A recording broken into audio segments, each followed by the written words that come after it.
A bushfire will be Brisbane's next major natural disaster. Whether you believe that or not is irrelevant. The reality is that council has been led to believe that that could be the case, and they've already updated the legislation to account for this potential risk. So what does it mean for you and your next project? Well, stay tuned, because that's exactly what we're going to cover off in this video. People often say to me, bushfire? I don't need to worry about that. I live in the suburbs. Well, as you can see from this image, council's mapping doesn't just cover large areas of bushland. Rather, it covers areas of unmanaged vegetation.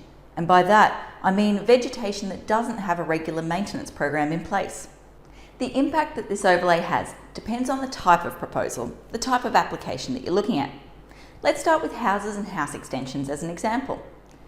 Technically, the assessment of this overlay is deferred to the private certifier as part of the building approval process. It does not trigger assessment from a town planning perspective, and if an application is triggered for alternate reasons, like the flood overlay, biodiversity overlay, any other triggers, it is not assessable as part of that application. However, that does not mean it should be dismissed. To give you an example, we had a job a few years ago at Toowong, at the base of Mount Cootha. On that job, these requirements added an extra $100,000 in terms of construction costs. It was insane. To give you an example, they had to put crim safe over every opening, every vent, to make sure that embers didn't get in. They had to put this screen, an incredibly fancy screen, on their balcony, which once it was exposed to extreme heat, came down and protected the house from embers. It had this amazing paint around all the support posts. This paint, I call it life jacket paint. It essentially puffed up when it was exposed to heat. It was just, like I said, intense, but not good for the owner, because that $100,000, no matter where you live in Brisbane, no matter what your budget is, $100,000 is a lot of money.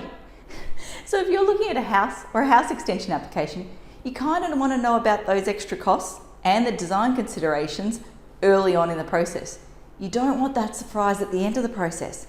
So it's critical, even though that it doesn't trigger any town planning issues, that you get a reputable bushfire hazard consultant involved early on to give you an appreciation and idea of what sort of requirements you'd be up against.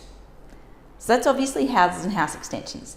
The other thing for us to consider is proposals that involve higher uses. So where you're intensifying the number of people that could potentially live on the site. I'm talking things like units and subdivisions. Those applications do trigger assessment from a town planning perspective. Council does look at this overlay. Essentially, when it comes to this overlay, the onus is on the developer to prove council wrong. You saw in that earlier image, council's categorised everything as medium and high risk. The onus is on the developer to prove them wrong, to get a reputable bushfire hazard consultant to prove that in fact, it's low risk. How do they do that? They look at things like topography, vegetation species, vegetation density, all of that sort of stuff, and they try to ground truth what is actually on site to disprove the mapping. If they can do that, great, development goes ahead. However, if they turn around and say, yeah, actually, council's mapping's correct for once, yeah, that's a deal breaker, that's a no-go. Unfortunately, council can't be seen to be supporting proposals which increase the number of people living in these medium and high risk areas. It's a lawsuit waiting to happen. Why would they support that? So, there you have it. Just to recap, houses and house extensions technically aren't accessible as part of the town planning process. It's the private certifier who looks at that. However, whilst technically not a deal breaker, it can add a huge amount of cost and design restrictions. So it's critical that you know about that early on in the process. When it comes to high uses like units and subdivisions, that can be a deal breaker. So again, you want to get a bushfire consultant involved early on so that you're not getting any surprises at the end of the process. You don't want to deal with that with the client, it's just not fun. If you like these videos, I'd encourage you to go to our Facebook page and look through our newsfeed, or alternatively, go to YouTube and look back through some of our previous videos. Until next time, thanks for watching. For all you red tape lovers out there, I have one thing to say. Well, no actually, I've got three. Number one, the advice provided in these videos is general in nature. It's not site specific. You would be a silly Billy to go and make financial decisions based on this advice without first checking with the town planner. Don't be a silly Billy. Number two, Brisbane town planning is in no way linked to Brisbane City Council. The views expressed in these videos are my own. not councils. So if you don't like them, blame me, not council. Number 3.